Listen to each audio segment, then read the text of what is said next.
안녕하세요, 김희사입니다. 오늘은 서울 모빌리티 쇼 행사가 열리고 있는 일산 킨텍스 현장에 나와 있습니다. 빠르게 살펴보시죠.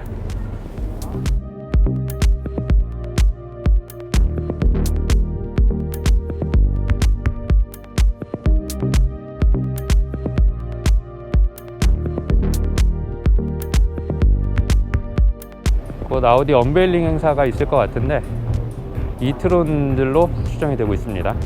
기존의 내연기관 자동차들은 이 앞쪽에 들러리를 서고 있죠. 이트론 GT를 포함해서 세단이 지금 3대, SUV가 2대인 걸로 추정이 되고 있습니다. 열기가 굉장히 뜨겁습니다.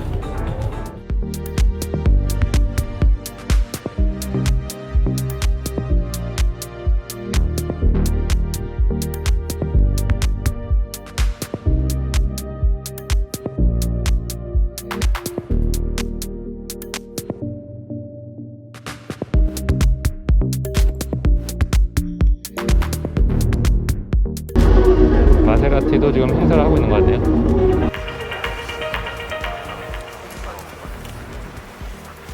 안녕하세요.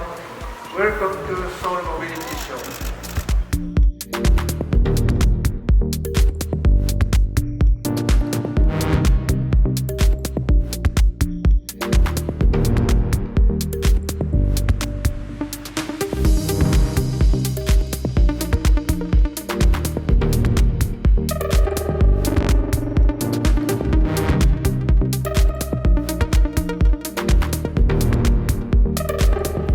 G80 전동화 모델 GV60 최근에 시승을 했죠. GV70 전동화 모델도 전시가 되어 있네요. 중국에서 먼저 공개를 했었는데 G80 전동화 모델과 비슷한 컨셉이라고 보시면 될 것 같습니다. 전기차 전용 플랫폼이 들어간 모델은 아니고 기존의 파워트레인을 제거하고 전기 PE 시스템이 들어간 차량으로 보시면 될 것 같습니다. 외관만 봤을 때는 G80 전동화 모델하고 좀 비슷하죠. 노멀 GV70과 외관상에서는 뭐 큰 차이는 없는 것 같습니다. 라디에이터 그릴이 좀 달라진 거, 그 정도의 차이만 있을 것 같고요. 자, G80과 마찬가지로 앞에 G를 누르면 안 열리네요. GV60 최근에 시승을 했었는데 완성도가 좋죠. 기아 EV6와 현대 아이오닉 5에서 느끼지 못했던 것들도 많이 느낄 수 있었고, 대신 GV60을 시승했을 때는 퍼포먼스 모델 4륜구동이고 430마력의 출력을 발휘하는 고성능 차량을 시승을 했던 거고, 아이오닉5와 EV6는 230마력짜리 후륜구동 세팅의 모델들을 탔었죠. 그런 차이는 좀 있습니다.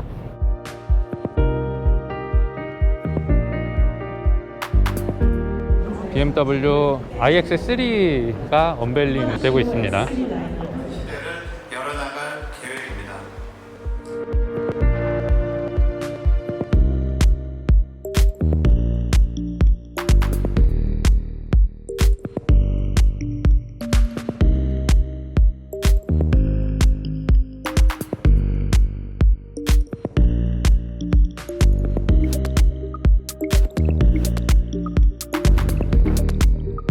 메르세데스 벤츠에서 EQ 브랜드들 언베일링 행사가 있는 것 같습니다. EQA, EQB, EQC 뭐 이런 차들 전시되어 있는 것 같고요. EQS에 최초로 적용된 하이퍼 스크린이 전시가 되어 있습니다. 화면이 굉장히 넓습니다. 넓고 선명하고 3개의 스크린이 지금 하나의 패널로 통합되어 있는 형태의 스크린입니다. EQS는 기존의 S클래스에서 쓰던 증강현실 내비게이션도 헤드업 디스플레이에 적용이 되어 있고요. 이것도 시승차가 나왔을 때 경험을 한번 해볼 수 있으면 좋을 것 같습니다.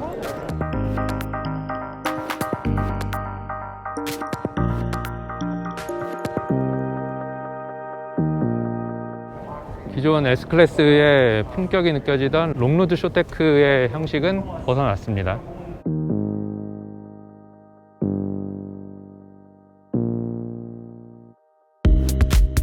개인적으로 흥미를 그렇게 강하게 끄는 요소들은 없는 것 같습니다.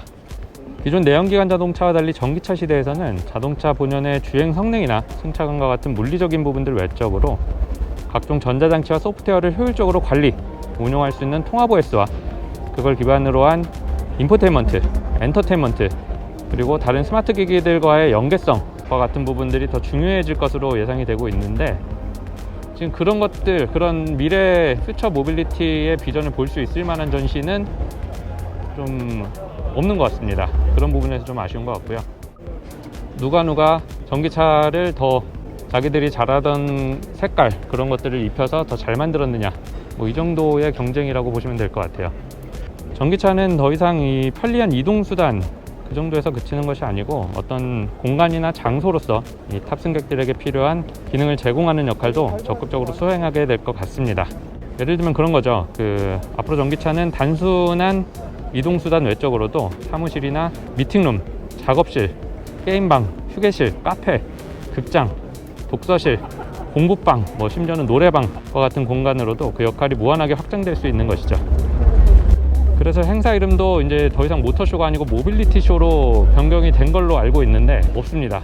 지금 기대를 하고 있던 현대기아의 컨셉트카도 하나도 들어오지 않았고요. 덴비아 포르쉐도 지금 그런 것들을 볼 수 있을 만한, 그런 비전을 느낄 수 있을 만한 전시는 사실상 되지 않습니다. 이 전시 공간도 그렇게 크지 않습니다. 확 축소가 돼서 9홀하고 10홀 두 개 홀을 쓰고 있는데 참가 업체 자체가 그렇게 많지는 않고요. 대신에 딱 경쟁할 수 있을 만한 것들, 한국에서는 현대기아, 그리고 독삼사, 덴비아, 폭스바겐은 또 나오지도 않았습니다. 독삼사랑 포르쉐, 마세라티, 뭐 이 정도 브랜드들에서 한 번에 내가 비슷한 세그먼트 차량들을 비교를 한번 해보고 싶다, 그런 정도의 목적이라면 이 서울 모빌리티 쇼가 굉장히 잘 적합할 것 같고요. 여기가 현대인데 공간을 굉장히 많이 쓰죠. 많이 쓰고 있음에도 불구하고 최근에 출시됐던 캐스퍼, 스타리아, 수소 트럭, 넥소, 버스, 그리고 고성능 전기차, RM, 뭐 이 정도 지금 전시가 되어 있고요. Innovative and emotional design value to our customers.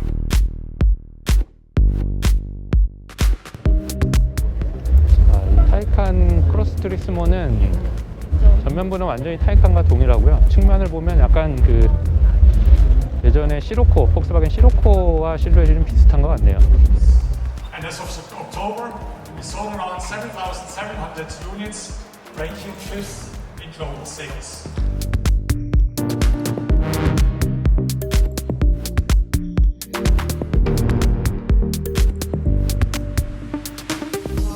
니로 풀체인지 모델이 공개될 것 같습니다. 컨셉카 하바니로에서 많은 것들을 채용을 한 것 같네요. 생긴 것 빼고 모든 걸 갖췄었던 니로가 이제 멋있어져서 다시 돌아왔네요. 니로는 친환경 SUV로 하이브리드, 플러그인 하이브리드, 그리고 EV 전용 모델입니다. 그나마 기아에서는 다른 브랜드들에서 언급하지 않았던 퓨처 모빌리티에 대한 비전을 어느 정도 제시를 했는데, 어떤 기술 융합을 통해서 혁신적인 제품을 선보이기보다는 환경을 생각한 지속 가능 경영에 대해서 비전을 제시했습니다. 그리고 지금은 니로 풀체인지 모델을 설명하고 있고요. 실내 인테리어는 최근에 출시됐던 기아 차들과 거의 유사한 레이아웃을 가지고 있습니다. 니로가 상당히 외관 디자인만 봤을 때는 사이즈가 좀 커진 것 같은 느낌이 드네요. 특별히 파워트레인에 대한 얘기가 없는 거 보니까 기존의 파워트레인을 그대로 이어가는 것 같습니다. 1.6L 자연흡기 가솔린 엔진에 전기 모터가 더해져서 합산 출력 140마력 정도 되는 하이브리드 전기 SUV라고 생각하시면 될 것 같네요.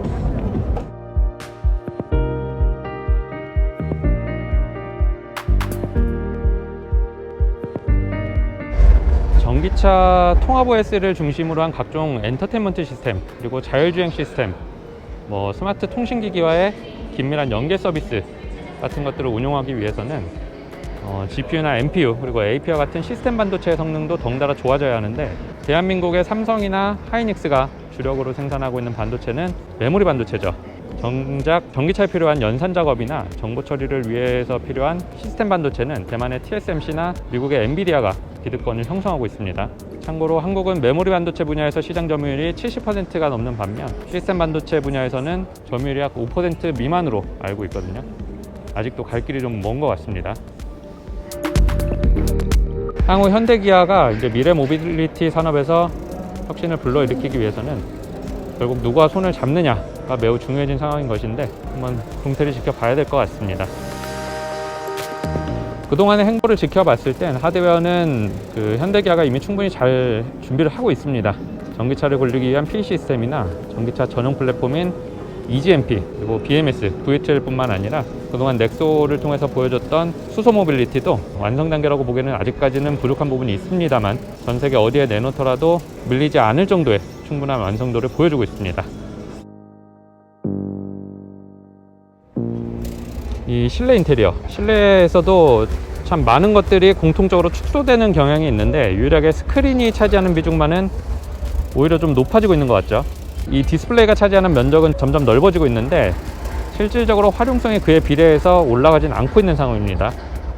앞서 설명드렸던 성능 좋은 반도체를 기반으로 한 전기차 통합 OS가 적용이 됨으로써 자동차의 기능성이 확장될 수 있다면 그때는 비로소 이 넓어진 스크린과 그런 것들 뿐만 아니라 이제 차가 멈춰 있는 상태에서는 전면유리나 측면유리 그리고 후면유리도 디스플레이로 적극적으로 활용할 수가 있게 되겠죠. 차에서 영화나 게임과 같은 것들을 무리 없이 돌릴 수 있게 된다면 홈시어터나 플레이스테이션 같은 게임기 굳이 어렵게 허락받아서 집에 마련해 둘 필요가 없어지겠죠. 그 밖에 문서 작업이나 사진 또는 영상 편집, 작곡, 심지어는 개인 방송까지 할 수가 있다면 사무실을 축소해서 고정비를 줄일 수도 있을 거고 회의실도 마찬가지죠. 회의 참석자가 외부인일 경우에는 번거롭게 사무실로 오갈 필요 없이 그 중요도에 따라서 바로 집 앞이나 또는 적당히 편한 곳에서 만나서 회의를 진행할 수도 있을 겁니다. 최근에 영상으로 공개됐던 컨셉 7 그리고 이제 기아의 EV9 그런 것들 영상으로 봤을 땐 이런 융합을 잘 시키겠다라는 것들이 영상을 통해서 제시가 어느 정도 되어 있죠. 물론 영상만 봤을 때는 당장 안전에 관한 부분들이 현실성이 좀 떨어진다고 보여질 수도 있는데 자율주행이 어느 정도 유의미한 성능을 발휘하게 됐을 때는 안정성을 획기적으로 또 확보할 수가 있게 됐을 때 그럴 때는 양산차에 적용되는 범위들도 차츰차츰 늘어나겠죠. 오늘 이런 얘기들을 참 하고 싶었는데 이 서울 모빌리티 쇼에서 제시하고 있는 것들은 기존의 내연기관 자동차들이 본인 브랜드의 색깔을 얼마나 잘 전기차에다가 적용을 했느냐 혁신보다는 잘 변화에 적응하고 있냐 이 정도의 느낌인 것 같아요. 이름도 막 거창하게 모빌리티 쇼라고 바꿔서 기대를 많이 하고 왔는데 그 정도는 아닌 것 같습니다. 그냥 모터쇼로 해도 될 것 같은데 이름을 실제 전기 모터가 들어있죠. 과거에 스마트폰이 그랬던 것처럼 미래 모빌리티 산업에서도 결국 누가 더 많은 것들을 이질감 없이 통합하느냐 하는 부분이 키포인트로 작용이 될 것 같습니다. 오늘은 이걸로 만족을 해야 될 것 같습니다.